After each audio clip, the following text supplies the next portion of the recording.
and thanks for joining us for today's webinar, Exposed, the new little black book of brand safety. I'm Evan D. Simone, Senior Writer at Custom, Digiday's creative content agency, and I'm going to be your moderator today.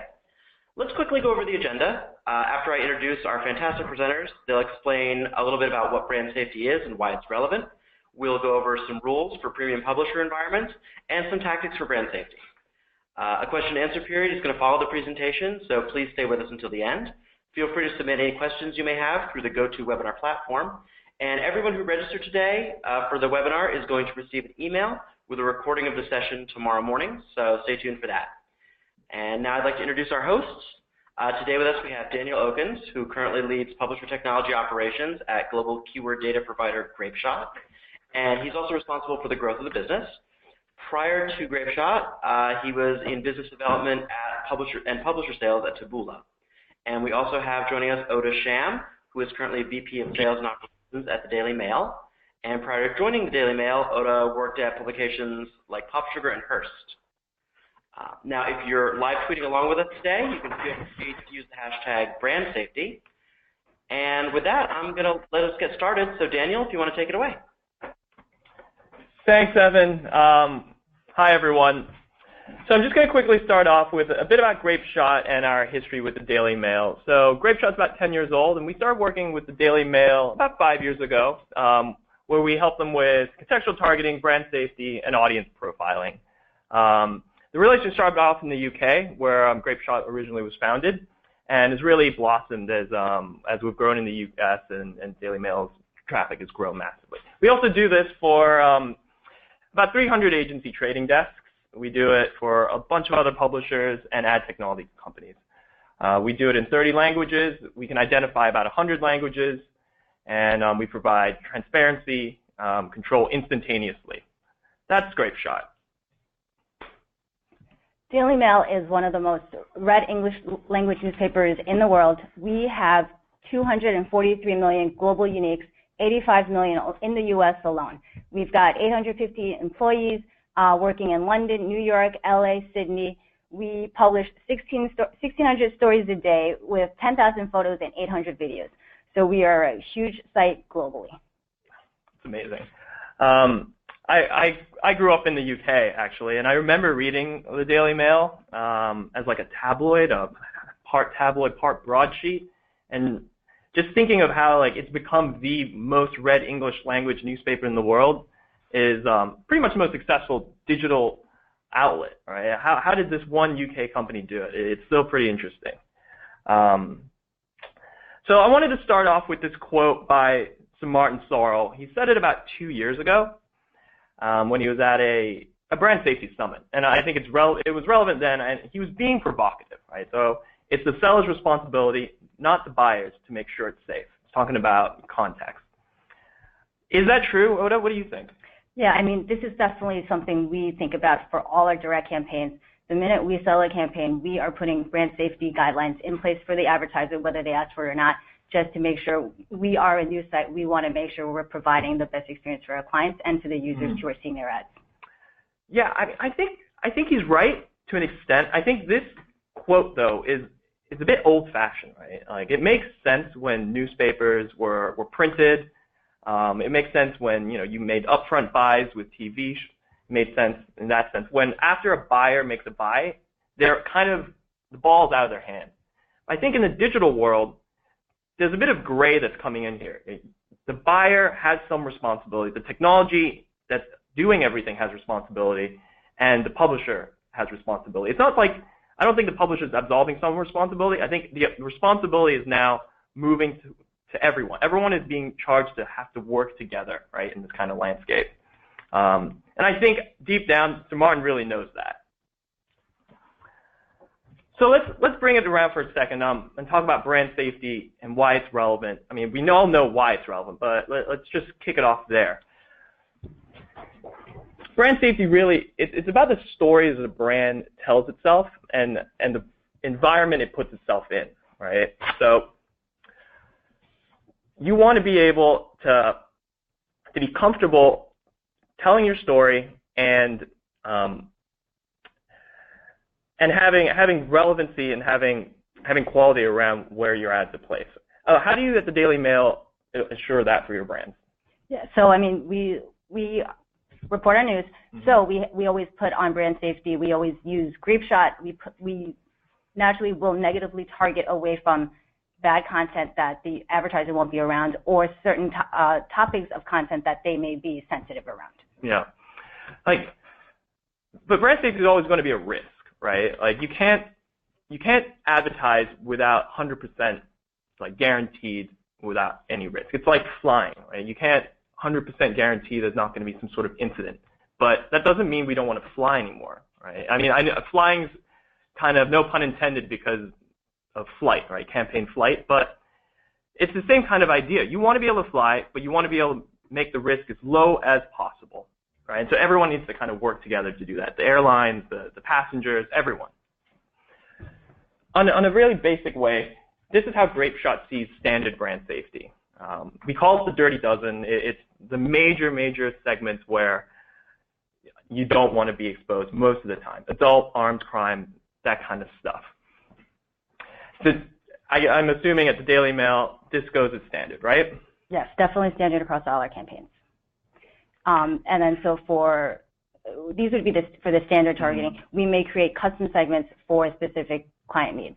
We had a client who wanted to advertise on our site, wanted to be away from the standard brand safety issues, but they also wanted to be around, they didn't want to be around boxing content. They didn't want to be around family content or any kind of cute animals. Yeah. So where that's not part of your normal dirty dozen, we had to create a custom segment just to suit their needs, also specific for the campaign. Yeah. And domain exclusion is not really a good strategy for brand safety, right? Like you really need to inspect what pages are about. Domain exclusion really can get rid of so much scale. It can get rid of content that's actually good. You never really know what people are talking about until you can actually read the content. For Grapeshot, we do this in two ways. One is technology. We have the words that are already there. We're seated in the page. But then you can't just rely on technology here because there's a human factor, really. Grapeshot has an editorial team that actually constantly checks brand safe events, both for both macro events, for example, like the incident that happened yesterday, or events specifically for a specific brand, right? And we do that in 31 languages. So instantly, when something goes down, it's updated across all languages, providing safety for all the clients. At the Daily Mail, how do you treat breaking news? Yeah, so I mean, since we've already have Grapeshot negative targeting across all the content, we are covered already. So like, for instance, yesterday's event in Westminster, we already had all the Grapeshot targeting in place for the campaigns so that they were not running against that content. As a safety measure, I'm immediately on the site having my team look to make sure nothing slips through, to make sure everything is good. And for yesterday, I didn't see, problems. What about programmatically? How does it differ between direct sale and programmatic when it comes to brand safety? I mean, it really depends on the programmatic partners we work with. They put blocks in their place because we'll see it come through also. Okay. So at the Daily Mail, though, you won't remove the ads totally, right? So you'll still allow programmatic partners to serve if the programmatic partner determines so, right? Correct, yeah. If they want to, they can. But I think a lot of instances what I'll see PSAs run in its place. So like they can detect what the content is and they don't want to be around it either. Okay. So in that sense, the programmatic partner takes a little bit of the responsibility, right? Cool. So thinking about the environment, so how do we define a premium publisher environment? At Grapeshot, we think of it in three major buckets, right? Fraud prevention, viewability, and verification. The first two are pretty obvious. Fraud prevention is, no bots. You want real humans, real clicks, people who are interested. Viewability is the ad even seen? How long are they looking at it? And the verification we think of is context, right? Is this the correct targeting ad? Is it the correct environment? Is the environment safe? How do you guys solve for these three? Yeah, so for fraud prevention, we use various technologies to just look for suspicious-looking IPs. We segment them out, and we just serve house ads to make sure we do not serve any direct or programmatic ads against it. In terms of viewability, we use Moat. We see most of our clients also use Moat so that it makes it easier for us to optimize the campaigns effectively and efficiently. And then for ad verification, that's where it gets tougher. We're relying on the client and the vendor they're using to be as transparent as they can be with what they are monitoring or blocking on their side. We tend to not allow blocking because it increases the discrepancies on our side, makes it less efficient. It's hard for us to deliver our campaigns. We instead ask for what they are blocking, and we will use the technology on our side to block so that we'll have them monitor, but that way we can pace the campaign more evenly for them. Talk to me about blocking and monitoring for a second. So I only learned about blocking and monitoring recently, but maybe some people on the line don't know. What exactly is blocking and monitoring? How is it done? Right. So if you're monitoring, they're usually giving you a JavaScript tag to run with the campaign. The advertiser is? Yeah, we'll get it from the agency. Either they'll put it on their side or we'll put it on our side. And through their technology, they know where the ads are running. They can verify the users. And then so for blocking, what they'll do is instead of just knowing whether it was a good or a bad impression, they will not run an ad. So on our side, we use DFP, we will count an impression. Yeah. On the third-party side, they won't count an impression because the ad was completely blocked. Okay. So that's where we will see larger discrepancies at times, not knowing what is being blocked on the agency side. Okay, so if I can piece it out, this is post-bid blocking, right? So they'll buy an ad. Your ad server will say, we've sold this ad. But on their end, they'll say, we did not buy the ad, or we did not serve the ad. Correct. So now you say, we've given you one, and they say, we haven't taken any yet. So that's where the discrepancy builds up. Yes. Okay. So why does that happen? So right. So I mean, on the publisher side, we don't know sometimes. Like there have been campaigns we've run where the agency will come back very alarmed, saying 90% of your impressions were not brand safe. Our sales team will come to us and will say, what happened? And I will look at the site. I know our sites, and I'll say, that just wasn't possible. You need to get me more information. Get me a report. Give me some URLs that were highly unbrand safe. And the problem we usually have is that then nothing is ever sent to us. So on our side, to defend our efforts for their campaign, what we've had to do is manually go through every single impression, tie it back to a URL to prove that the bulk of their impressions did not run on anything not brand safe. Okay. I mean, it's very tedious and very manual, but that's the only way we can defend ourselves. Does this happen across fraud and viewability, or is it mainly around brand safety? It's really only around brand safety. We don't see this across fraud prevention or viewability. Why do you think that is? I mean, I think with fraud prevention, it either was a real human or was non-human. For viewability, either the ad was viewable or it wasn't viewable. With verification, it's just there's a lot of gray. Right. So it comes down to being objective or subjective, and around language, around things like that, it's not a little gray. There's a lot of gray area potentially. What about the vendors for these three different things? Do they the same vendors across the publisher and the advertiser? Do they match well? Like, how does it work usually? So like for viewability, we use Moat, so it matches very well when the agency is also using Moat. So that's why with most of our campaigns, our agencies are using Moat, so we use it so that we can effectively optimize our campaigns to hit their viewabilities. If they were using a different vendor, we can optimize against Moat, but that doesn't necessarily correlate directly to the vendor they're using. Yeah. Same thing with verification. So it really does help if the vendor in between is mutual potentially, or at least speaking the same language. And I guess like when it comes to fraud prevention, either it was a bot or it wasn't bot. And then if you actually look at it, you can pretty much empirically decide yes or no, right? Right. When it comes to language, was this safe, was this not safe? There's a lot of gray area. I guess a lot of that comes down to trust then, right? Is there not a lot of trust between the agency and the publisher, the buyer and the seller? Like, what's that relationship like? And that actually brings us to the next slide quite nicely. Yeah, so on the publisher side, we know that trust is very important with our agencies. We know that it is so hard to close a new client, a new agency, that we want to make sure the minute it's closed, we provide great customer service because we want the renewals, because the renewals are something that will be easier for us, more efficient, and just something, it's just easier to close versus trying to close a new client every single time. We work very hard to provide great customer service. We try to make sure we have their KPIs, we hit them. We try to be as transparent as possible if we do see issues come up so that we can rectify quickly instead of waiting till the campaign's over or waiting for them to bring it to our attention. So building this trust is key, right? Being able to communicate, trust and transparency, right? Being able to communicate with the agency or the client, being able to be able to understand what they're looking for, what they're trying to target, type of words, or the type of audience. What about trust with your audience itself? How does the Daily Mail, build or nurture that trust?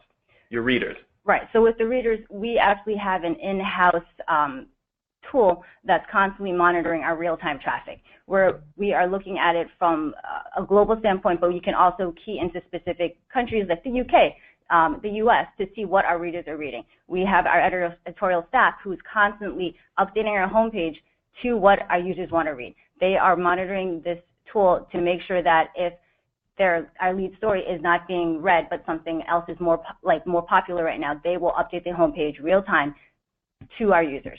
All right, that's like your secret sauce with your users, right? Being able to have built such a huge audience, such a loyal audience. What about when it comes to, everyone has been talking about fake news, and I feel like in brand safety, we'd be behest to not even touch on it. When it comes to fake news, what's the Daily Mail stance? Yeah, we want to steer clear of it. Obviously, right?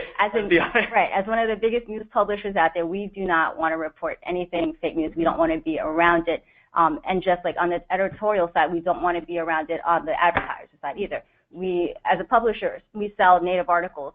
But like recently, we were asked by an agency to basically create fake news for them to create some buzz around an event that they wanted to be around.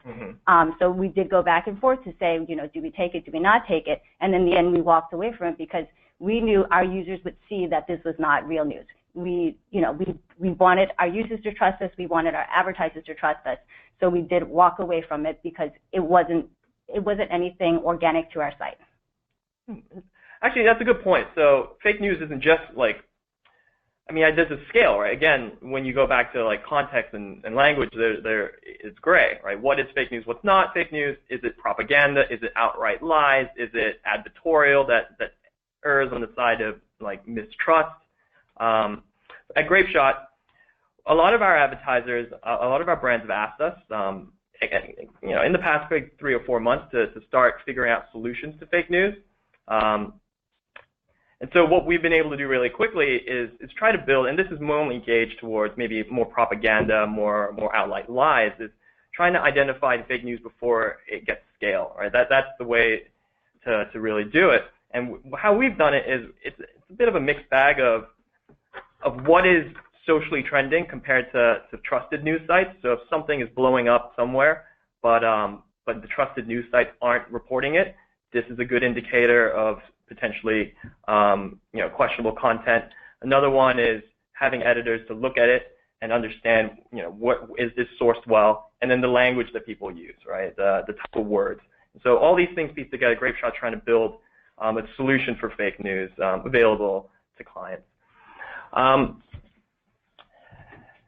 If we take a look for a second about how Grapeshot does what we do, we took this example. We want to take an older example, so it's nothing intense, but Grapeshot deep inspects each URL. We're not a domain level technology. We'll look at the page, we'll actually extract the keywords, and then we'll match it to segments. In this example from the Daily Mail, it's something about drugs and death and injury. And so the word cloud you see there is essentially the word that we removed from the article that we found was most relevant and most important words. And then they were matched against segments. And the top 2 segments that mapped here were what we call Grapeshot verified, and we verify them as a safety concern segment. Right? This is generally just quickly how we do what we do. And actually, it did well. Daily Mail blocks, and so you can see all the grayed out areas around there.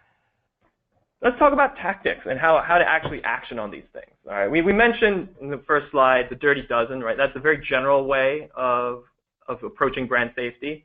Potentially too general, we think, right? Like it's table stakes. Everyone should be able to offer it, but I think brands telling stories need more nuanced ways. And then again, like that won't really cover all your bases. We talked about blocking and monitoring tags just now. Tell me about section exclusion. What is it? Yeah, so probably about 10 years ago when I was working at other sites, if if there was content that an advertiser didn't want to be around, we would just block the whole section. Mm-hmm. So if there was a section that was more sexually explicit, we would just block the whole section. Or like maybe you block all your news section in case there was Mm-hmm. bad news. It's not something we do anymore because it limits your inventory. Right now, like if I were to say I'm going to block the whole news section from all my direct campaigns because of what happened yesterday, I will lose a lot of inventory that could potentially be good for advertisers. We talk about uplifting stories. You know, we have cute animals. There is inventory within that section that provides value to our clients. Mm-hmm. So where 10 years ago we may block a whole section, it's not something we would do every day now. Right. It limits scale, and for a publisher, scale is lifeblood, right? It's money, right? What about the opposite, a section targeting? Do you guys still do that, or is it a weak targeting method? It's a weak targeting method. We'll do it if our clients are adamant about it, but we would rather target the audience they're looking for Mm-hmm. and what they're doing on our site. We'll sell channel takeovers, but ideally we want to be able to target our users wherever they are on our site, not specifically within one channel. Okay.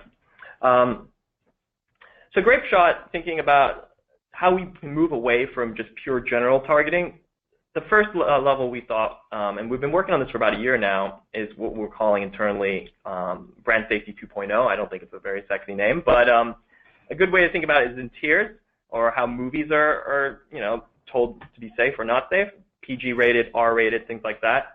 And it gives just a larger nuance to the general yes/no binary brand safety, right? It allows publishers or buyers to choose where they feel comfortable, right? What type of safety is acceptable? Do you need the fullest amount of brand safety, or are you acceptable to maybe go down a tier and just open up inventory, open up scale?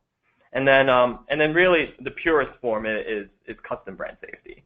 There's lots of good examples of custom brand safety. I think VW is a good classic example. Right? They had an emission scandal last year, and they're kind of through the worst of it now. But at the time, they found any information about like emissions very toxic to their brand, right? But at the same time, that was not toxic to other car brands. It was not toxic to other.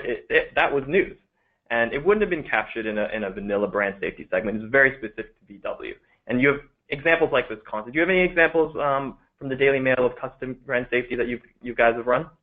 I mean, we will have people who don't want to be around reality TV stars. Mm-hmm. We'll have people who don't want to be around specific sports or specific themes of content. So yes, we do get that from our clients. Right, and it's really, and this goes back to kind of the beginning where we were talking about, you need, as a client, need to work with your agency to understand the type of environment you want to be around, right? Like what kind of content is acceptable, what are the keywords or even the context type that's acceptable, that you want to target, and that you don't want to be around, that you don't want to target. Yeah, so for the agencies we work with that are better at this, before the campaign starts, they will give us a PDF telling us exactly what they're checking for their campaign, so that right from the beginning, the expectations have set, we've put everything in place, and we're being proactive instead of reactive. That's the ideal situation we'd love from all our agencies. Why don't you think everyone does it? What's stopping people?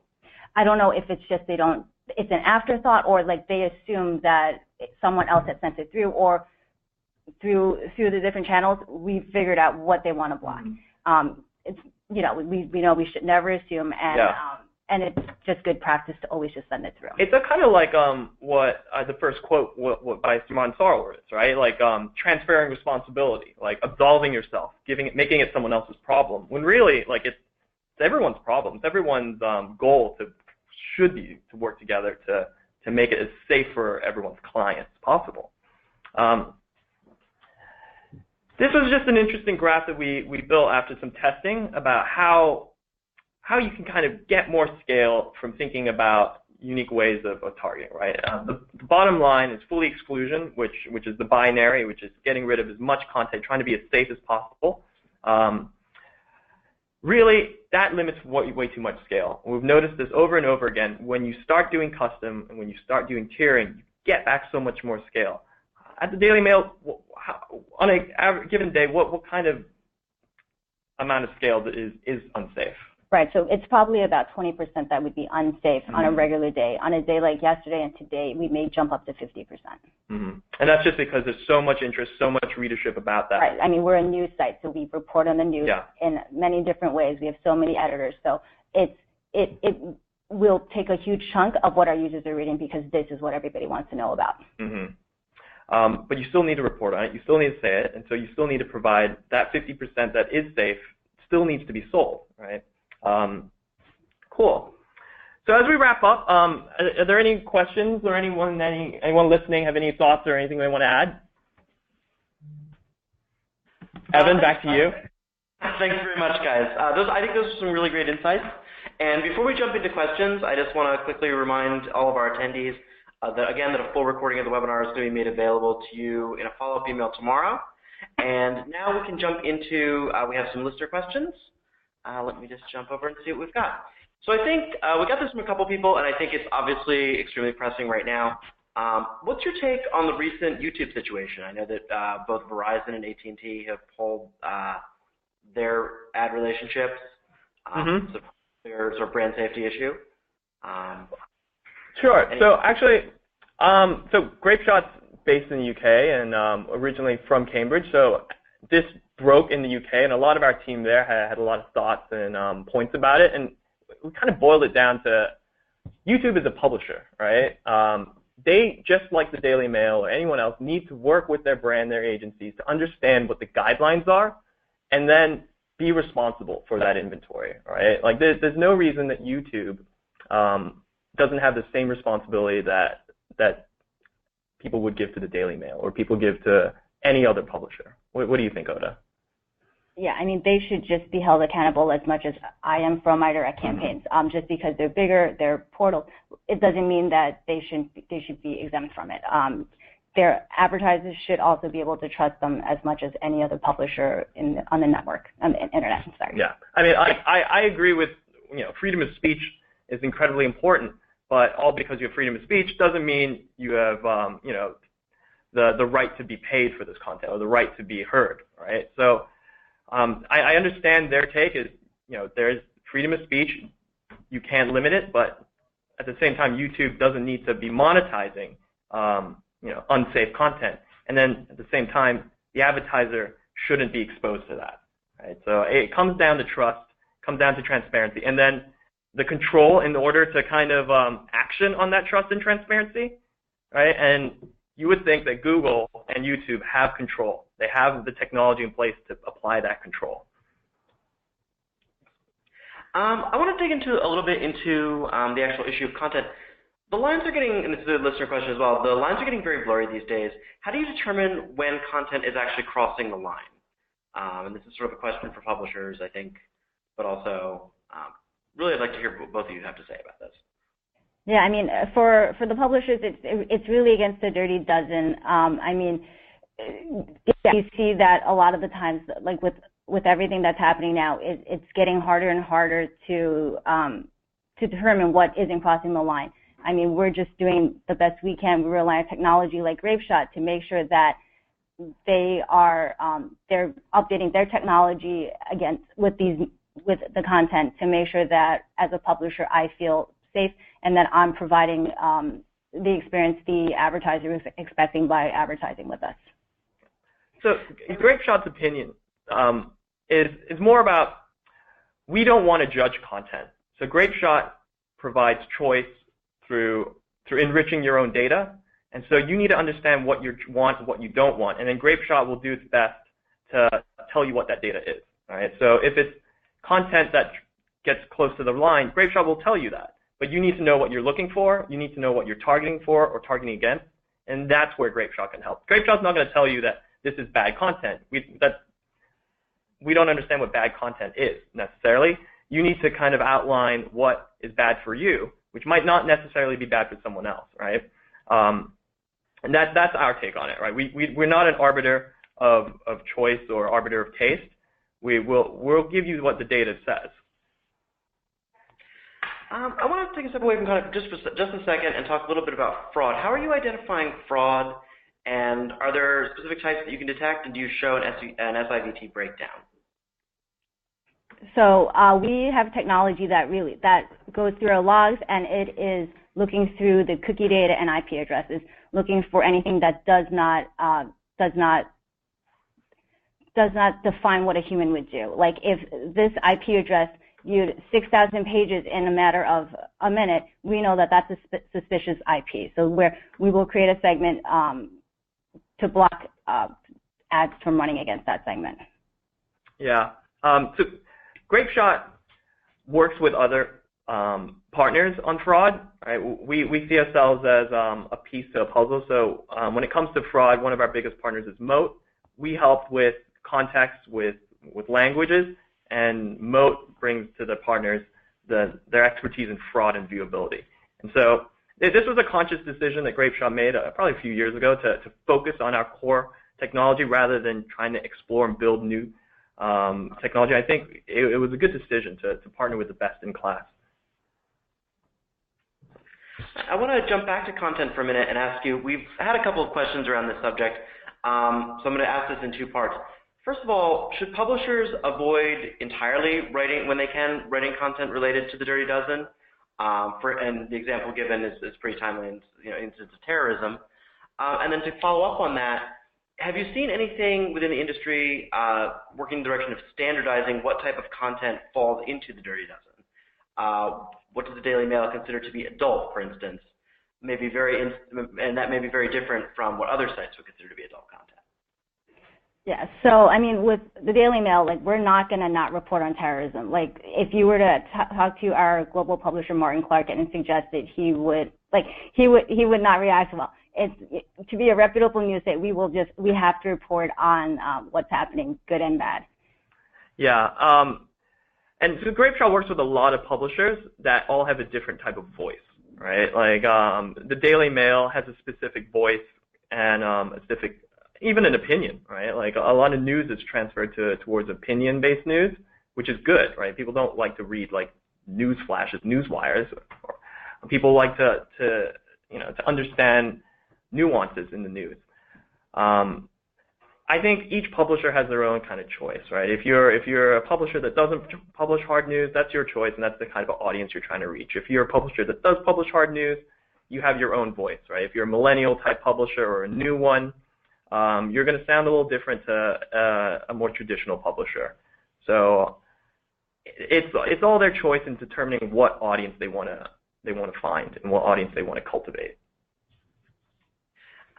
Moving to viewability, do you feel that the industry is moving in a direction that buyers are more sensitive toward viewability? Are you seeing that buyers aren't even willing to purchase ads below a specific viewability score? And what do you think that score is moving toward?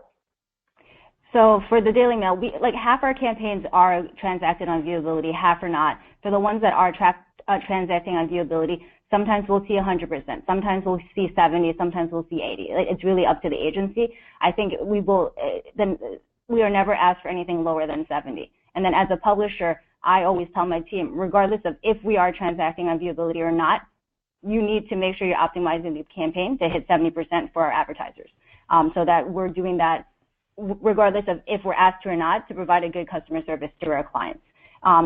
The way we package our campaigns, we are also only offering highly viewable ads to the agencies. Excellent. Another question from our listeners. So what happens if you have two people sharing the same IP address, for instance, in an office space? How do you identify humans versus non-humans, and how do you separate individuals? I actually don't know the answer to that. I mean, it's more of a tech question than what I cover in my day-to-day. I can find the answer so that we can have this updated for tomorrow. All right. And one more reader question. What are the best steps publishers can take to ensure that ads are placed safely?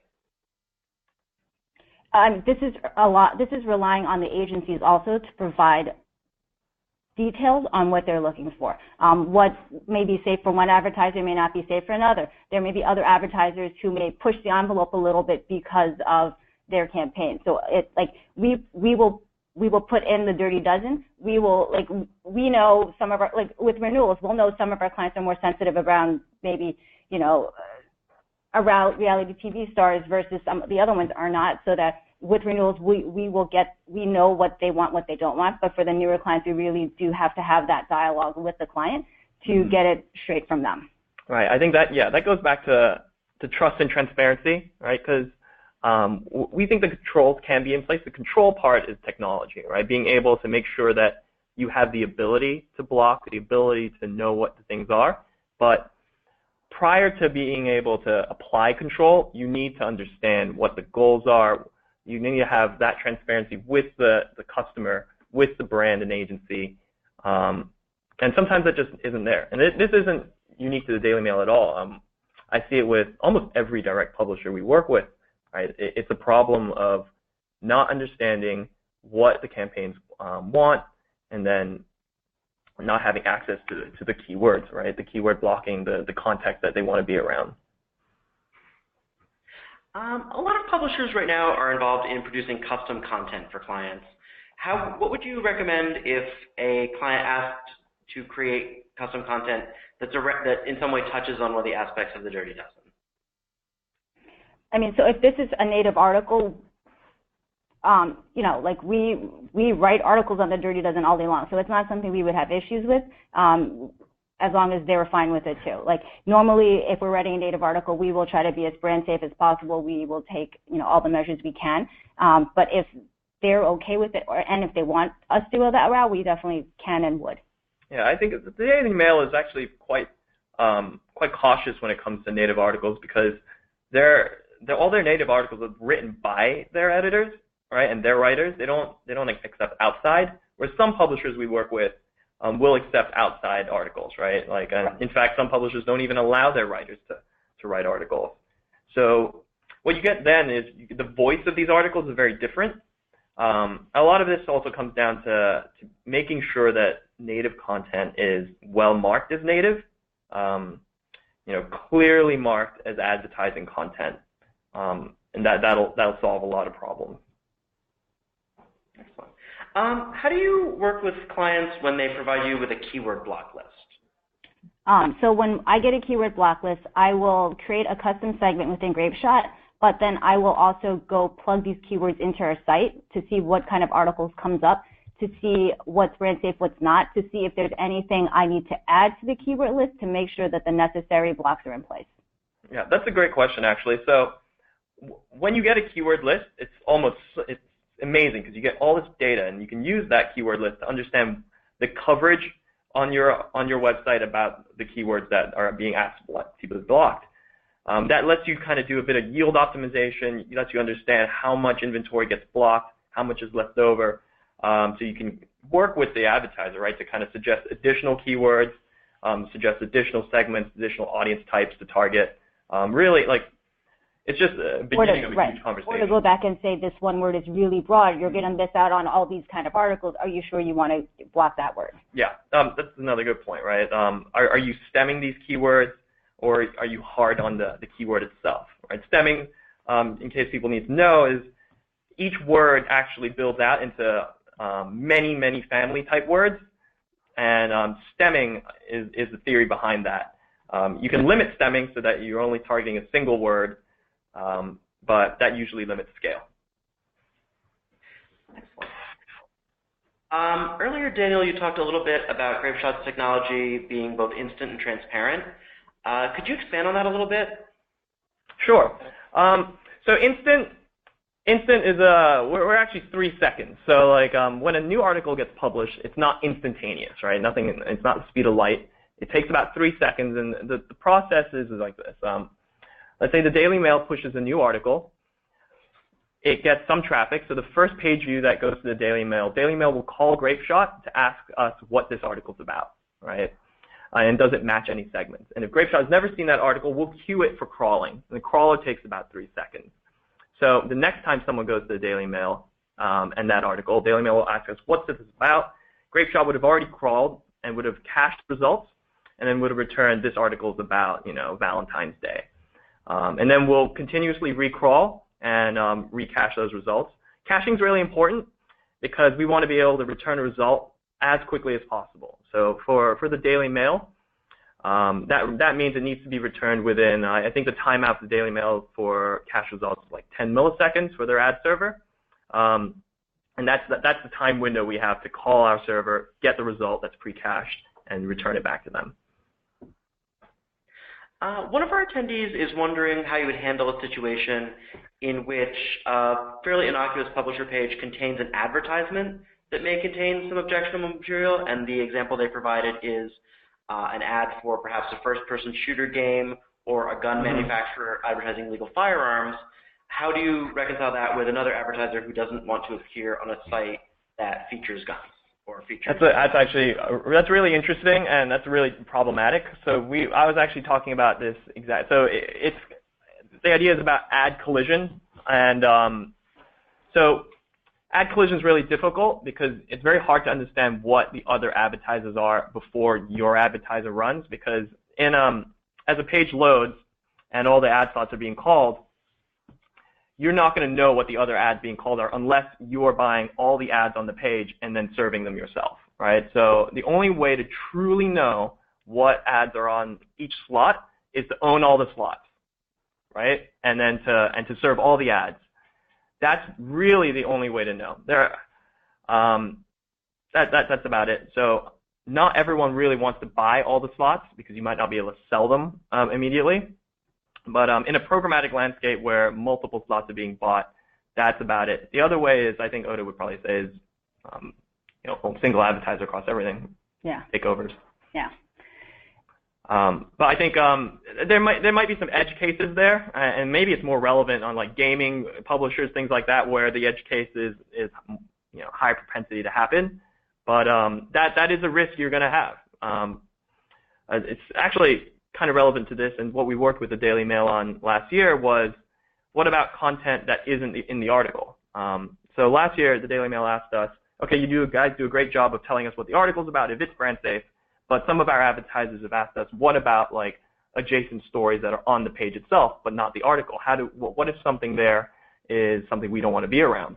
And so what we did for the Daily Mail was we created an additional zone where Grapeshot actually will crawl at a higher propensity the surrounding segments and tell if those are brand safe or not.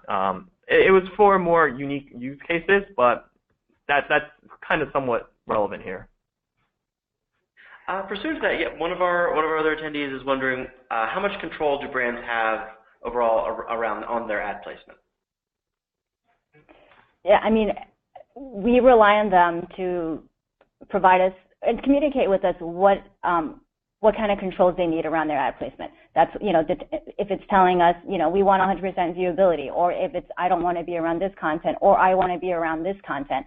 We're relying on them providing us that guidance, and we will do everything we can to make sure we provide them that environment that they want to be on. I think you get a lot more control when you work directly with a publisher. So, right, like Oda said, they will work with you to do exactly what you want, what you don't want, the placements, the creative sizes. I think when you start working and buying at scale programmatically, you lose a little bit of that, flexibility, right? Like when you're buying through ad networks, you're getting what inventory they can give you. That's the trade-off, right? Like you pay a premium for that relationship, for that. Right, you pay so you can pick up the phone, call someone, and have someone react to you directly and quickly. It's a little harder to do that on the programmatic side. If you see an ad running on a site you may not want against content you don't want. Like you can reach out to the site, but it may be coming from a programmatic partner who's working with another vendor, who's working with another vendor, who's working with another vendor. So it's very hard to track down who is actually running that ad programmatically versus if it's a direct campaign, you know who to call. Like you know who to call, who to get answers, and it's all about the customer relationship there. All right, we're starting to come up on time, so I want to put out one more last call for any final questions from our attendees. And if there are no more questions, I'd really like to just say thank you to Daniel and Oda, and also to our partner Grapeshot, and thank you all for joining us today. We definitely hope you learned something, and be sure to keep an eye on your inboxes tomorrow. There'll be a link to this recording, which you can watch again on demand. Thanks again, and please enjoy the rest of your day. Thanks, Evan. Thanks, everyone. Thank you. Thank you.